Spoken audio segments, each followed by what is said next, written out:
বসিরহাট কিংসুকের 14তম নাট্যমেলা, 4 দিনব্যাপী নাট্যমেলায় এখানে এসে নাটক করে, নাটক দেখে, এখানকার পরিবেশ, এখানকার সমস্ত কিছু আয়োজন, সব কিছু দেখে তোমার কেমন অনুভূতি লাগছে একটু যদি বলো।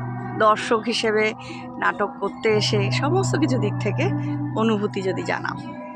নমস্কার, আমি বিধান গোবরডাঙ্গা রঙ্গভূমি একজন নাটকের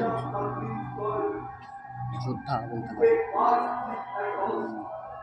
বসিরহাট কিংসুক যে নাট্যমেলা আয়োজন করেছে 2026-এ,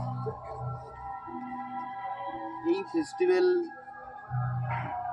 এমনই একটা পর্যায়ে চলে গেছে, মানে বলা যায় একরকম জাতীয় পর্যায়ের কাছে ছুঁয়ে নিয়েছে। কারণ এখানকার দর্শক এতটাই ভালো, তারা আমরা যেরকম অডিটোরিয়ামে হল ভরিয়ে দর্শক আসে, তেমনি এই গোটা মেরাক বেঁধে প্রায় 700 থেকে 800 সিট তারা আয়োজন করে, দর্শক ভরে যায় প্রতিদিন নাটক দেখতে এসে। সবথেকে আরও বড় কথা, এখন অনেক পরীক্ষা চলছে, তার মধ্যে থেকেও দর্শকরা আসছেন, প্রতিনিয়ত তারা নাটক দেখছেন, নাটককে উপভোগ করছেন। এটা কিংসুকের একটা দীর্ঘদিনের পরিশ্রম, বসিরহাট কিংসুকের দীর্ঘদিনের একটা পরিশ্রম। সেই পরিশ্রমের ফসল তারা পাচ্ছেন। এবং বসিরহাট কিংসুক যেভাবে এই নাট্যমেলাটাকে আয়োজন করে, যে আন্তরিকতার সাথে আয়োজন করে এবং যে আন্তরিকতা নিয়ে মানুষের কাছে পৌঁছে যান, সেটাই তার প্রমাণ। আজকে আমরা আমাদের বুধনি নাটক, বনফুলের লেখা, বলাইচাঁদ মুখোপাধ্যায়ের লেখা বুধনি নাটক করে দর্শকের যে আপ্লুত, দর্শকের যে অনুভূতি, সেটা আমরা পেলাম।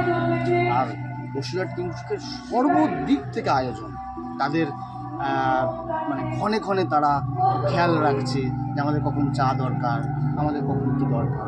সত্যি এইটা আজকের দিনে দাঁড়িয়ে মানে কী বলবো, এরকম পাওয়া যায় না। আমাদের পক্ষ থেকে, রঙ্গভূমির পক্ষ থেকে বসিরহাট কিংসুকের প্রত্যেককে মুকুন্দদা, আমাদের সুজিতদা, অনুশ্রুতি, তারকদা, নন্দা বৌদি, প্রত্যেকে, আর যারা টোটাল টিম মেম্বার আছে, সকলকে বসিরহাট কিংসুকের সকলকেই গোবরডাঙ্গা রঙ্গভূমির পক্ষ থেকে আন্তরিক ভালোবাসা। এই ফেস্টিভ্যাল দীর্ঘদিন হতে চলুক, দীর্ঘদিন এই ফেস্টিভ্যাল হয়ে চলুক।